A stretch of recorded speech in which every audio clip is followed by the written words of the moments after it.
We are cultivate. cultivate. We are cultivate.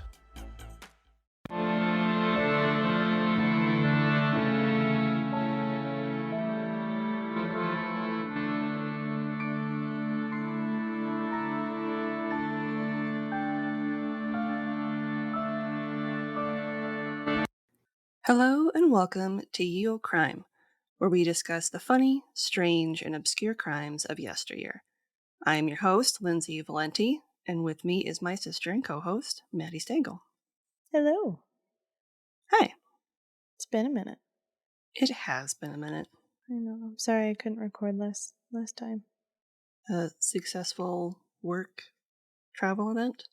Yeah, it was successful. Have one more to go for this year in 3 weeks, and then we don't see them again for like a whole year, which will be nice to not travel for a year for that project. But people are lovely. They remembered Willie. The hotel remembered Willie.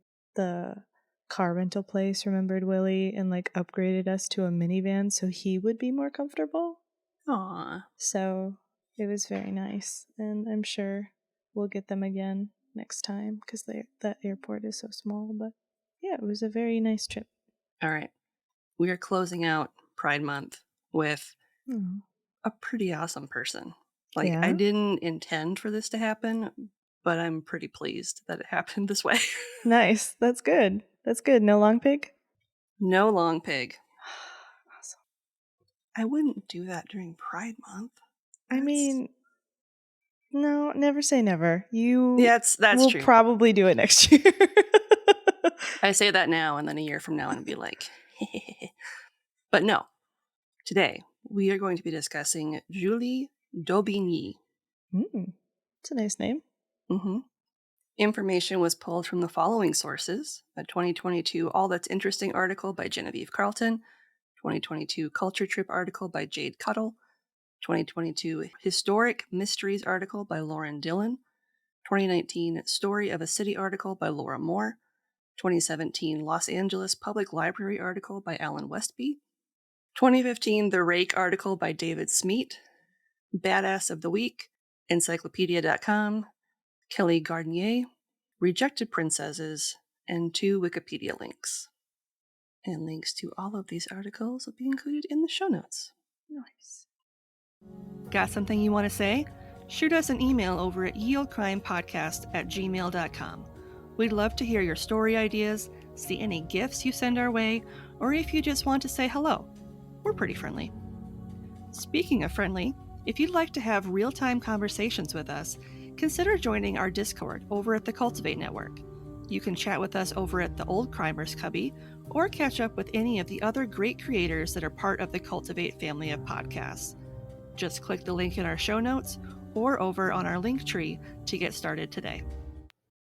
Julie-Émilie, or Julie-Émilie d'Aubigny, was born sometime around 1673, although some reports say it was as early as 1670.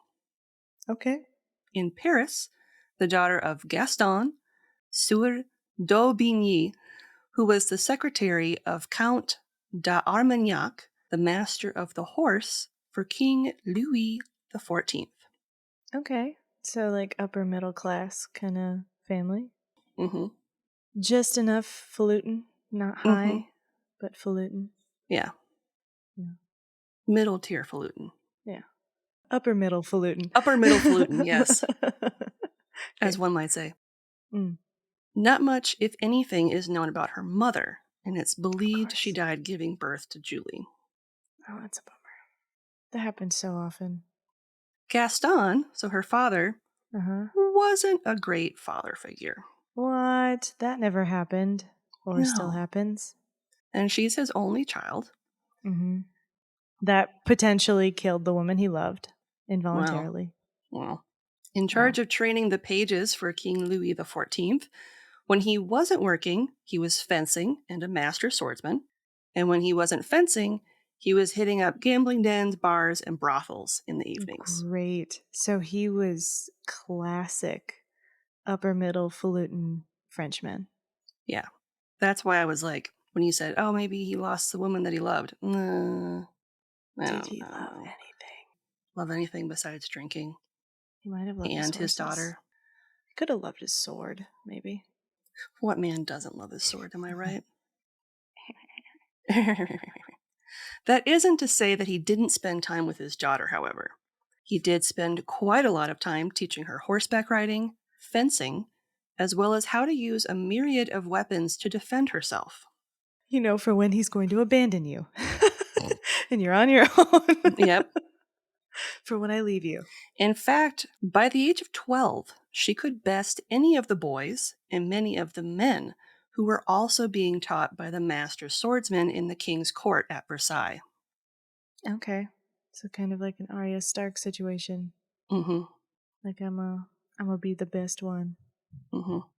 Women weren't often taught to fence, so it wasn't a common skill. Mhm. As such, she only fought men and only on equal footing. So she was like, I don't want Nice. you to give me any handicap. Like, if we're going to fight, we're going to fight. Yep. Which is pretty badass. Put your sword where your face is. Mm-hmm. Literally. Yeah. I'm gonna poke it. I'm going to poke it so hard. It's believed that for the first 9 years of her life, Julie grew up at the Tuileries Palace in Paris before she and her father moved to Versailles in 1682. Okay. So probably not bad accommodations there either, I would imagine. Mm-mm. Since Gaston spent his days training the king's pages, Julie learned alongside them thanks to the royal tutors, who taught her literature, writing, drawing, singing, dancing, and grammar. She spent much of her youth in the great stables and often dressed as a boy. Okay. I wonder if that was just to avoid questions when I think it was just because she was the only girl there. So it was Yeah. like, it was just easier for her to just dress as a boy. Yeah. And I would think too it would cause less of a stir when she's like being educated. Well, and That that was like something that came up too, is like she was probably one of the few women that was given a proper education, given that she Right. was learning alongside a bunch of other boys/men, or boys to men. And I also imagine it was much easier to learn fencing in men's clothing as Yeah. opposed to wearing dresses. So I'm sure she Yeah. that was just what she wore. And her dad probably didn't care. I doubt he cared at all. Now, remember how I told you that Gaston worked for Count d'Armagnac?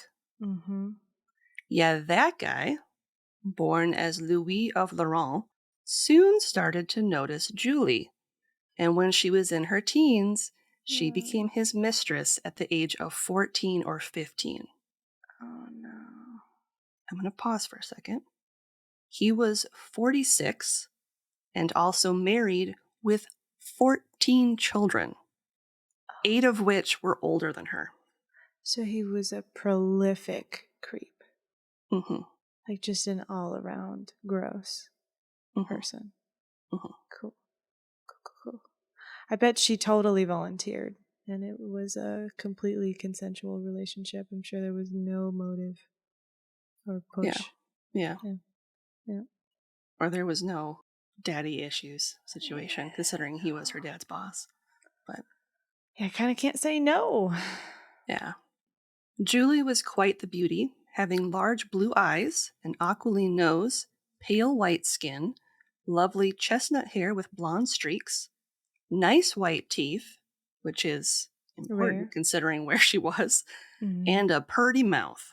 I added that part. But she was Okay. it was described as having a beautiful mouth, and I just like, That's interesting. yeah. She stood at around 5'3" tall, Nice. was slender, described as having a quote unquote small bust, and quite lithe, which certainly helped with her fencing and agility. I bet being really small and leaf-like. And it also would help her kind of pass for a boy or a man. Yeah. Whether he liked it or not, there was nothing that Gaston could do to try and defend his daughter's honor, considering he couldn't challenge his own boss to a duel. Yeah. And that's if he was even aware of it. Hmm. He passed away when Julie was 17 at the age of 58. Cool. So now she's on her own, Mhm. under the thumb of her father's boss. Mhm. Great.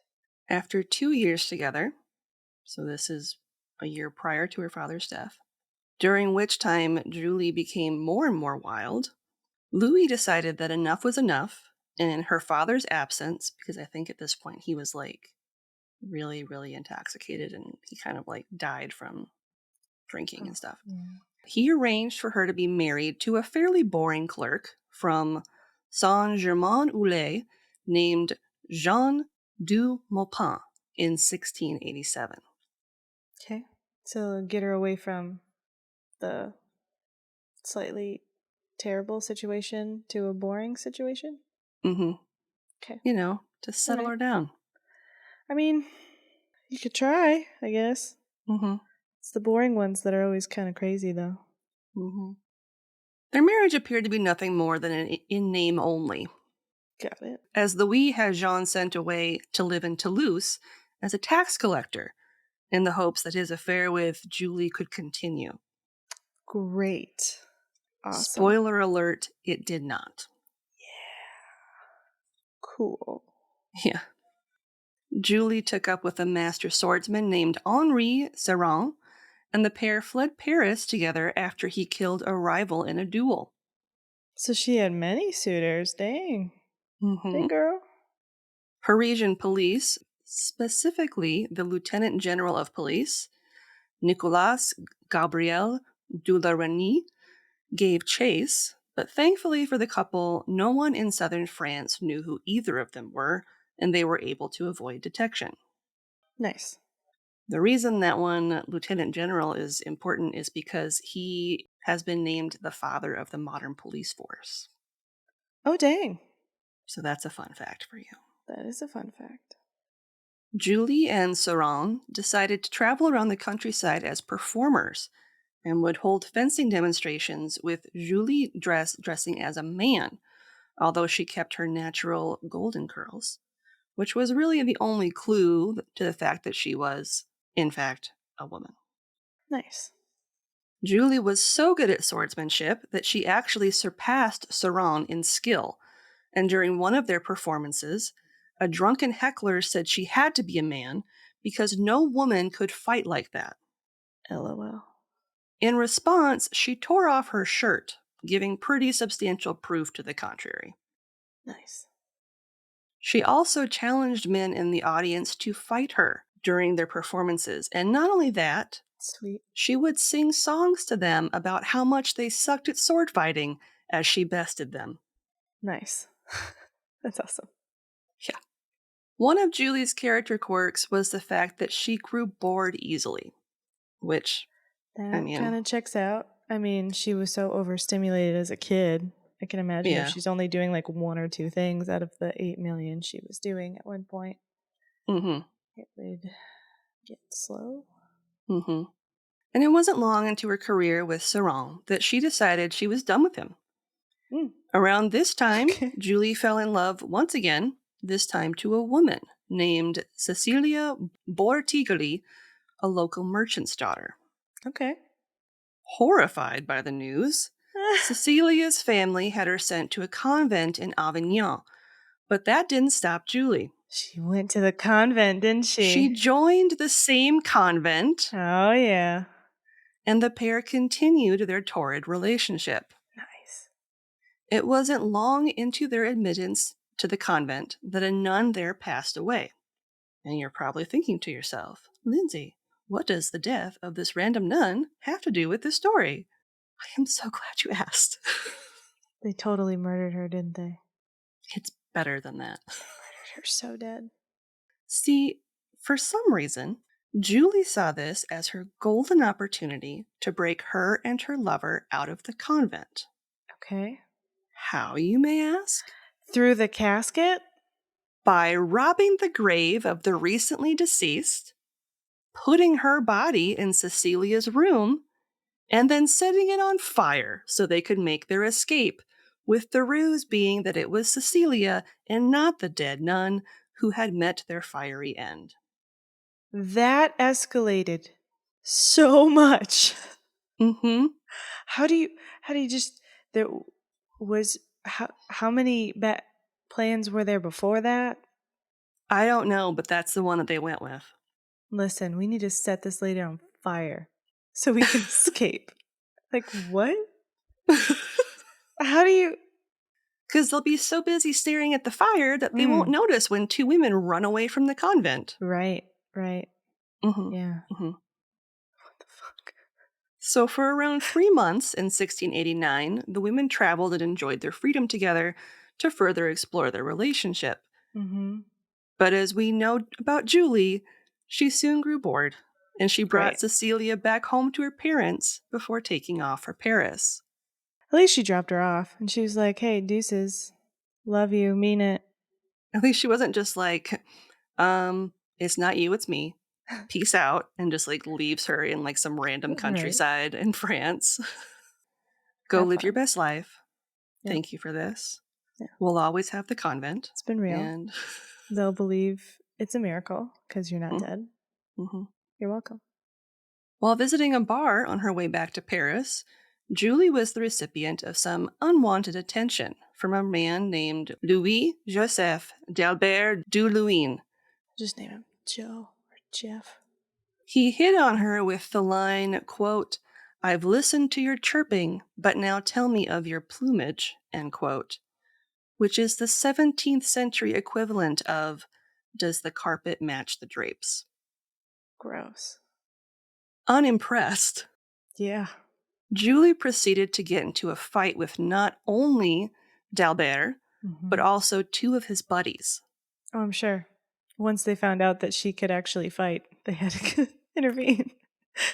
She not only won, but she also impaled him through the shoulder with her sword. Holy smokes. That's a big bone to just put a sword through. The next day, she felt bad about sticking it to him, shall we say, so she went to visit him in the hospital. Why? And apparently she wasn't that mad at him anymore because the pair ended up dating for a while. What? And it turned out that he was actually a grandee, or the son of a duke. Of course. Wonder if there was a little blackmail sprinkled into that after she visited him. After separating when he received orders to join the German army, they continued to remain friends and would reconnect from time to time throughout the rest of her life. Okay. Mm-hmm. That's So that happened. I don't know if I would call that a meet cute. It was something, though. It was a meeting Mm-hmm. that lasted a while. Mm-hmm. Really impaled through the shoulder. And he was like, you know what? I like you. He got moxie. She's like, you look more handsome in the daylight, so... I don't care about your plumage. You can have whatever plumage you want. Around this time, Julie took professional singing lessons from a man named Maréchal, who was impressed with her talent. See, even though she couldn't read music, she had an almost photographic memory, which allowed her to memorize the music after going through it just a few times. And it was his urgings that led her to seek fame and fortune at the Paris Opera. This would prove to be an issue, though, if she was dead. True. You can't be dead and rising to stardom at the same time. I mean, you could, but not during that time, I don't think. Yeah. See, unbeknownst to Julie, news of her spectacular exploits at the convent had reached the Aix-in-Provence, and she was sentenced to death by fire in absentia under the name of Sœur du Maupin for the crimes of arson, kidnapping, and body snatching. I mean, she did do all of those things. She did. She did. Yeah. You made that bed and set fire to it, so now you gotta You also need to lay in a fiery bed. Yeah. I mean, bed fire for a bed fire, I guess. Yeah. After After learning that she was to be executed, Julie reached out to her first lover, Louis, or her dad's boss, and implored him to use his influence to persuade the king to let her live. Okay. How'd that go? Somehow, he was able to do so. Great. She seems fun. And King Louis XIV had her death sentence revoked. Capitalizing on her narrow escape from death, Julie decided it was as good a time as any to continue her true passion, performance. Julie's talents were so great that she traveled to Paris, where she was offered a role at the Opera du Marseille alongside her newest lover, Gabriel-Vincent de Vignard, and the pair debuted at the Paris Opera in 1690. Nice. She was 17. I was just going to say, this seems like a long span of time, but it probably is not. Correct? It is not. She It's is like 17. months. Yeah. Like maybe a couple of years. Mm-hmm. Like, based on what you've said so far, I wouldn't be surprised if she was in her late 20s, early 30s. But no, she just escalates quickly all the time. Mm-hmm. That's She's kind like of a her MO. Jason Statham movie. She is. What's the one where he has to have adrenaline all the time so he doesn't die? I think it's like Crank or something like that. Crank, yeah. Yeah. Yeah. She is Jason Statham in Crank right now. Yeah. That's Julie. Jason Statham could never. He doesn't have the good hair. He doesn't. Sorry, Jason. Truth hurts. Julie, who was a mezzo-soprano, leapt onto the chance to perform on stage and soon took up the stage name La Mopé for the Académie Royale de Musique. Nice. She also became one of the opera's first contralto singers, whose vocal range is the lowest for female singers. Nice. That would make sense. Mezzo soprano could Mm-hmm. do a lower alto. Mm-hmm. La Mopé performed 4 nights a week, Tuesdays, Thursdays, Fridays, and Sundays, at the Palais Royal, and one listener stated that she had, quote, the most beautiful voice in the world, end quote. Of course she did. Mm-hmm. Sure. She performed in all of the opera's major productions from 1690 to 1694. Oh, so she actually stayed there for a while. Mm-hmm. Probably the longest she's been somewhere since her daddy was alive. Mm-hmm. And if you think that Julie's wild ways were behind her following her death sentence, please, you would be so wrong. So wrong. She skirted death, what, a couple times now? Yeah. If anything, they dialed up to 11. Great. See, back in the 17th century, opera singers were the equivalent of pop sensations, and Julie was no different. So she could do no wrong. Mm-hmm. She played a number of strong female roles on stage, and in one of her most famous, she played the role of an Arabian warrior princess, in which she wore full armor while fighting the male lead. That would be really heavy, and she was a small person. Mm-hmm. Dang. And she also knew how to fight, so it would be more authentic. And to do it night after night, too. Mm-hmm. She also played a number of other legendary women from history, such as Medea, Diana, and Pallas Athena. Nice. And here are just a couple examples of her rock star-esque behavior, just in case you don't believe me. Oh, I believe you, but let's hear it. Yeah, these are worth including. Mm. One of her male counterparts, a tenor opera singer by the name of Duménil, seemed to delight in sleeping with and trash-talking his female co-stars. Great. After rebuffing his advances and learning that he'd called her a pretty foul name, she ambushed him dressed as a man and challenged him to a duel. Nice. Duménil, who was a spineless coward, refused to fight. So instead, she beat him soundly with a cane before stealing his watch and snuff box. As one does. Mm-hmm.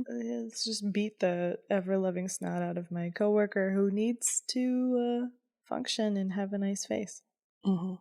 Sure. For people that don't know what snuff or a snuff box is, snuff is a finely ground tobacco that you inhaled like cocaine, which was considered quite the luxury at the time. I bet. So of course you'd take it. Mm-hmm. Well, the next day, Duménil was telling anyone who would listen that he had been assaulted by a gang of scoundrels who had robbed him. Mm-hmm. Wow. Sounds intense. Julie called him out for being a liar, before she threw his snuff box and watched at him, stating that she, quote, had architected his ass beating, and, quote, herself. Nice. Well, this next one got her into a little bit of trouble. Oh, not like the body snatching or anything. Kind of on the same tier. Oh, great. She's like, you know what I did when I was younger? I'm going to do it again. Let's go for broke. Let's see what happens. 2 for 2. Almost got set fire once. Let's try it again. Julie attended a ball at the palace of King Louis XIV under the invitation of his brother, Prince Philippe d'Orléans, who happened to be a known crossdresser. That's just a fun fact. Nice. Which doesn't seem like much of anything, really, Yeah. until you learn that she attended it dressed as a man. Oh, then it was just like the other parties. Not just that, Okay. but she spent the majority of her time at said ball wooing a young marquis, which did not go over well with the 3 cis men that had also been trying to woo her. Nice. Nice. She took things to the next level when she kissed the young lady in front of everyone. That was not a thing you did back then. Nope. Which incensed the men so much that all 3 of them promptly challenged her to a duel. Unsurprisingly, she accepted. Of course. She and the 3 men held their duels outside in a park near the Louvre, and it shouldn't surprise you to learn that she handed all 3 of them their asses, so to speak. Yeah. There are some conflicting accounts that she actually killed all 3 of them, but I couldn't find anything that backed up those claims. Yeah. What I do know is that she returned to the party after she kicked all their asses. Okay. Yeah, that sounds like her, Yep. King Louis thought the whole thing was hilarious, I'm sure he did. and in an act of goodwill, he pardoned her from any sort of punishment that she might have endured as a result of her duels, Oh as my the God. law only banned men from dueling. It said nothing about women doing it. Everybody loves a loophole. See, you're probably waiting for the but since I told you she got in trouble. Anti-dueling laws were in effect at the time, and the punishments for dueling were pretty severe. And even though she had received a royal pardon, Julie wasn't taking any chances, so she decided to make a hasty retreat to Brussels in 1696 until kind of the fervor around her royal antics had died down. Sure. Why not? While there, she started a relationship with the Elector of Bavaria, Maximilian II Emmanuel, but the relationship didn't last very long at all. Julie had taken up acting once more while in Brussels with the opera Duquet au Foin between late 1697 and mid 1698. And Maximilian was a bit bewildered as to why Julie actually stabbed herself with a dagger on stage during a performance in which she was completing suicide. Like, he was like, why the hell would you do that? Does he not Acting! know about props? Were there not props then? Just like real? I don't know. Apparently she actually stabbed herself. She's a real method actor, I guess. Mm-hmm. I'm sure he thought she was a bit insane, which might explain why he tried to bribe her with 40,000 lira, or about 530,000 euro today, to get her to leave Brussels altogether. You're scary. I need you to leave. You're the type of person that will die on me or be the end of me, so I need you to go. It might also have been due to the fact that he had moved on and started a relationship with a ballet dancer while the pair were still together. Not great. She's got kind of a violent past, too. Yeah. Granted, it's like people who are the aggressors first.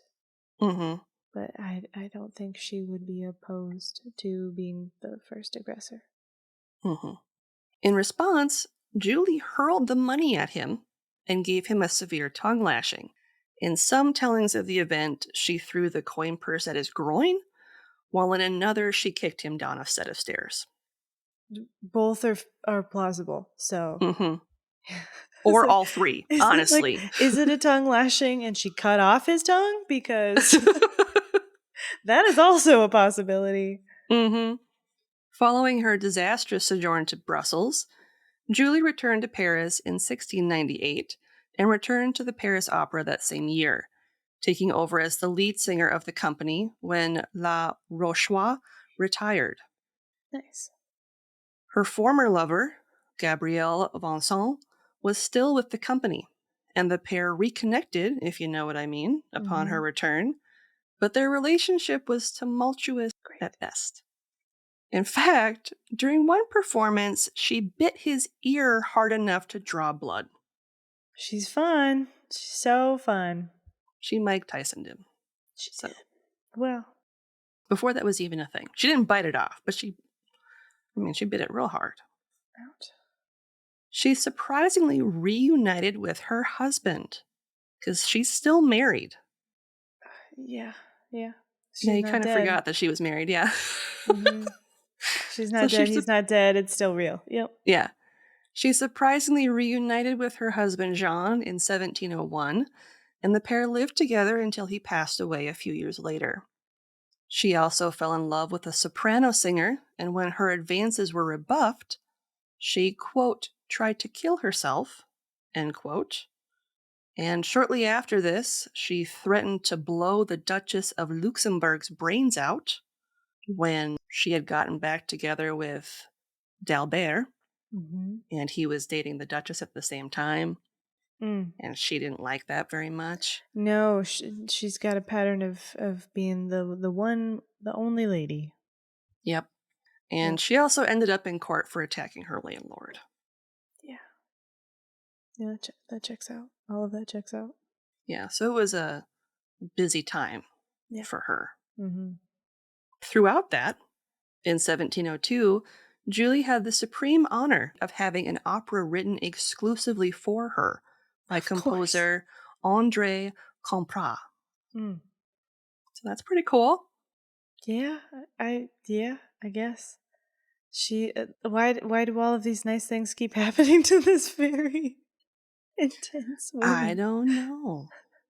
In 1703, she started a relationship with Marie-Thérèse Louise du Sénateur du Tronge, the Marquis du Florensac. Marie was described in 1897 as, quote, the most beautiful woman in France, end quote, and actually had to flee to Brussels for a time as well, due to the Dauphin's obsession with her.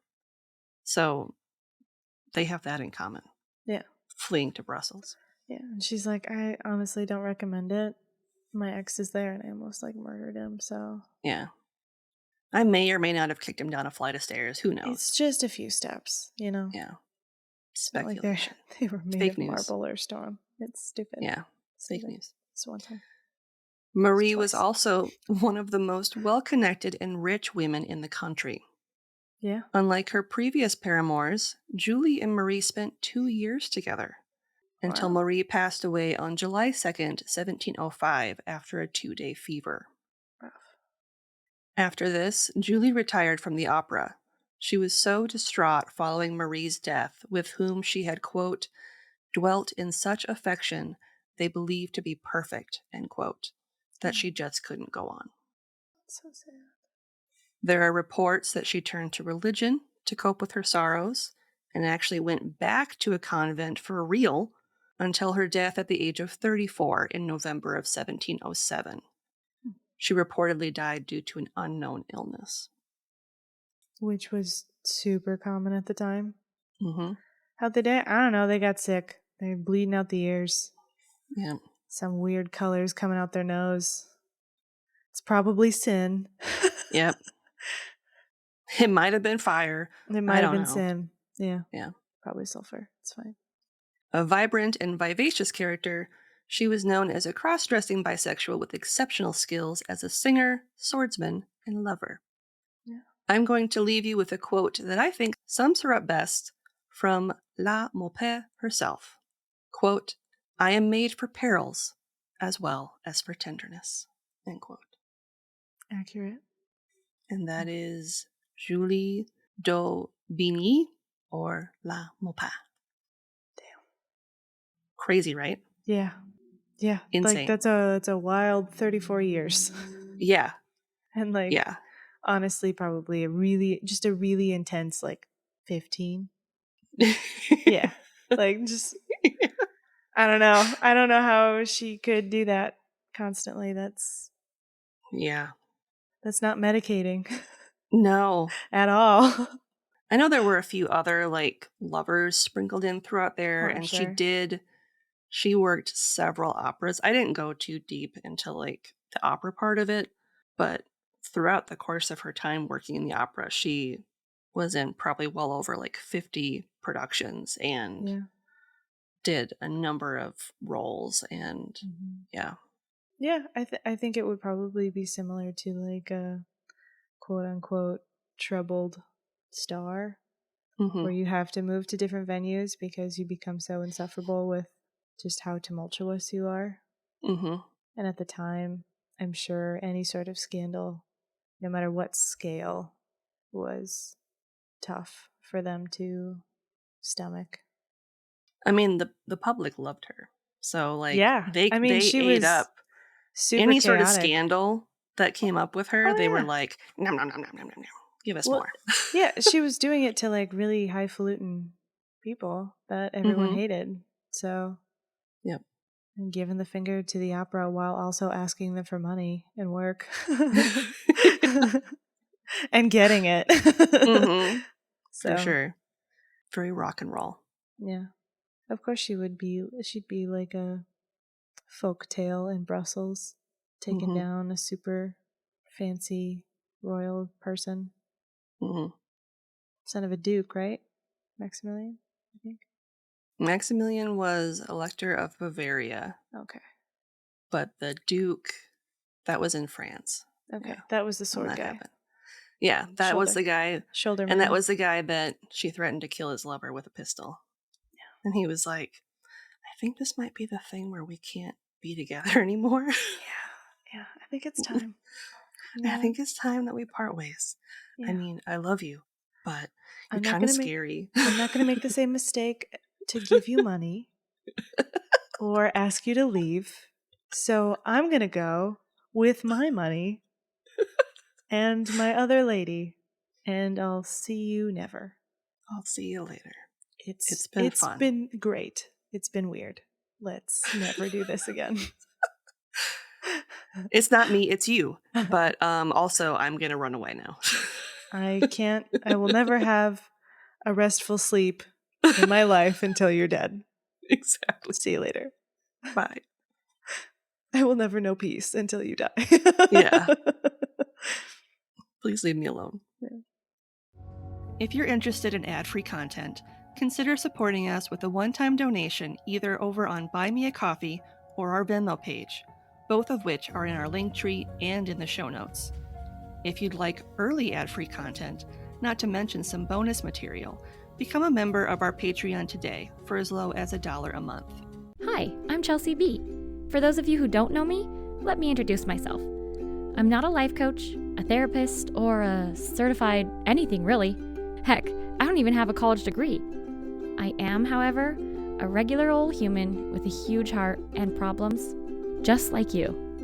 If you're looking for a podcast to solve all of life's mysteries and show you how to become super successful, you're in the wrong place. This is Beyond the Picket Fence, a podcast that tells the behind the scenes of people's lives to remind you that no one is perfect. This is officially your invitation to take a break from trying to keep it all together. Let's get real. This week's podcast plug is the Beyond the Picket Fence podcast. Take a break from quote-unquote keeping it together. Let these courageously vulnerable stories inspire you to replace negative comparison with compassion, not just for others, but for yourself as well. Be gentle with yourself. Learn to love and honor you while allowing space for others to do the same. Let's choose kindness because you never truly know what's going on for someone beyond the picket fence. And we will have a link to their show in the show notes. And Chelsea from Beyond the Picket Fence is a future Can you crack the cramp word participant? Nice. So we'll probably hear her again Awesome. sometime down the road. And this week's listener question is from our friend Carrie Ann. And she wants to know, is there any time period you'd like to go where you can make a big change for the better? My automatic answer is no. Only because I honestly feel like the only way I could make anything in history better is if I time traveled as a cis white man, right? This is true. You know, and like probably not like a young man, but like a seasoned, confident looking man who could like trick people into thinking he's important. Mm-hmm. But like as me, no, I'd die so fast. I'd die in less than 24 hours. And if I was like, "Hey, ladies need to read," they just like beat the crap out of me or like set me on fire. And You're a witch. so I don't think so. I think for me, I don't know if I could make things better. And even like when you think of saving somebody, like saving a famous person or a politician or something, that still doesn't guarantee that people would have listened to them. Like sometimes Mm-hmm. it takes their death for their Mm-hmm. message to really come through. So no, I don't think I would. No. No, I'm good. The short answer is nah. Yeah. Yeah. What about you? My first thought, and I don't really know why it came up this way, but I wouldn't be traveling back super far if I were to go back to any period of time. It would be to prevent the atom bomb from being used, and instead having them use the other plan they had to attack the Japanese during World War II, which I think would have failed, but it would have been funnier to have it like be part of history, where they were going to attach tiny little bombs to bats and release bats in Japan, because they would go and hide in the rooftops of the Mm-hmm. Japanese, and then if they blew up, then it would burst into flames, and all their things were made out of like wood, so then their homes would burn down. Not that that would be good, but I have a feeling it would not have worked, and a lot less people would have died and gotten hurt if there were just bats instead of a bomb. Yeah. And I like bats, so there's that too. That's fair. That was like the stupidest answer That was ever. really. I was like, no, I can't change anything because I'm a lady. And you're like, I would have bats instead of bombs. Wow. We are the two greatest people to ever go back in history ever. I'm just like, let there be bats, and then I just like release the bats, and they don't really do anything. But yeah.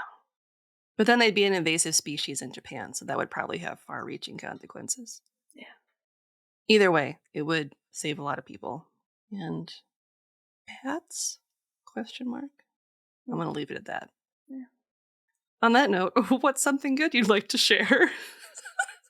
So I've been gone for a week Mm-hmm. for work, and I was really pleasantly surprised when I came back, and my raspberry bush is growing berries. It had so many like little Nice. flowers, and now I'm learning that raspberry berries like pop up with each individual kernel kind of thing. Oh. Yeah, so like all of these have like a couple kernels. I don't know what to call them. Like a cob of corn, but it's just Yeah. little berry kernels. Yeah, like little raspberry kernels. And they're like all cropping up, and I've got 2 very handsome looking beefsteak tomatoes that are green, but they're Ooh. there and they're on the top. So like I'm nervous about them because why are they gotta grow at the tippy top where it's not safe and there's so much wind all the time? They're not safe. I want them to ripen, but I also like don't want to bring the plants inside during a storm because they're full of spiders. Yeah. All of my plants are just riddled with spiders. And every time I bring them in, the next day I have to vacuum like 9 or 10 spiders throughout the house. Like they're just there Thanks. Oh, in thanks. various sizes and colors and shapes. And half of which are poisonous, I guess. So that's fun. No. So I'm just hoping that this storm will be kind to the poor little plants, because I'm not protecting them this time. I have them up behind the grill, and we're hoping for the best. Hoping for the best. The power of grill. Yeah. Protect you. May the grill protect you from the winds. Mm-hmm. Yeah, Nice. that's my good thing. I was really excited that like the raspberry bush is already flowering. That's really cool. That is really cool. What about you? What's one good thing? I actually cleaned my office. Nice. How does it feel? It feels... It's like gross, and I hate it. I keep looking at it and just like waiting for all the junk to materialize again. And like it's like a mirage or something. Yeah. So for people that don't know, I mean, we've talked about it before. I have depression. Like it's not a new thing. Yeah. But one of the fun side effects of depression is that you just aren't motivated to do things sometimes. Mm-hmm. And sometimes it manifests in just like letting your office become a storage facility for random things that you just don't feel like organizing and putting away. And my office was that for probably 6 months. Yeah. It's been a while. Mm-hmm. It's been a time. And I finally, on, I don't know what day that was, sometime this week, I just decided I'm going to take care of it. And Nice. I did. I spent 3 hours doing it and threw away a bunch of crap that I don't need. And I organized my other crap and vacuumed my floor. And it's so clean in here now. Nice. It's so clean, Maddie. So clean. That's awesome. I like it. So I'm going to see how long I can keep it this way. Nice. And I can't wait to show my therapist on Wednesday. And be like, look what I did. That's awesome. They're going to be so excited. Shannon's going to be so happy. So yeah, that's my good thing. Is Yay. I conquered my depression for one day and I cleaned That's all up it takes. my office. That is a huge victory. Yeah. That's so cool. Now I just need to channel that into another room and just kind of keep the good times rolling. So one day at a time, you know? Yep. Tiny victories. Yeah. Tiny That's victories. Awesome. Yeah. Yeah. Oh my god. If you want a playlist of all our episodes on YouTube, click the link in our show notes or in our link tree and subscribe today for not only a list of our full catalog, but a separate list as well, just of our Can You Crack the Cramp Word segments. On that note, a great way to support the show, if you can't do so financially, is to leave us a 5-star rating and review on Apple Podcasts, Podchaser, Good Pods, Podcast Addict, or really wherever you can leave a rating and review. It's greatly appreciated. Yeah. And if you send it to us, we will read it on the show. Yeah, you should do it on a sidewalk with chalk and take a picture of it. Send it to us. Yeah, that's a thing you could do. That's a thing you could do, you know? You don't have internet? No problem. You could also just like tell your friends about the show and like tag us on social media and be like, cool. Hey, I just introduced my friends to your show and they like it. And I'll be like, that's cool. Yeah. You're awesome. And we like that. You can tell them, you'd be like, hey, do you like eavesdropping in public spaces? Because that's what this podcast sounds like. You should listen to it. It's pretty great. It's like if you were listening to a really strange conversation, like right before a movie or at a diner. Or in a coffee shop or on Maybe the bus. even, waiting at an airport, you know? I don't know where you listen to things, but yeah, that's probably where you're listening to us. Yep. Or in the seat behind you. Mm-hmm. Talking about weird old shit. Mm-hmm. In your ears. Yeah. Looking for more content? You can find us online at yieldcrimepodcast.com. If you'd like to see pictures from this week's episode, not to mention bonus content and funny memes, make sure to follow us on Twitter at Ye Olde Crime Pod and on Facebook and Instagram at Ye Olde Crime Podcast. On TikTok, of course you are. Follow us at Ye Olde Crime Podcast. And on that note, as always, I'm Lindsay. And I'm Madison. And we'll see you next time with another tale As old as crime.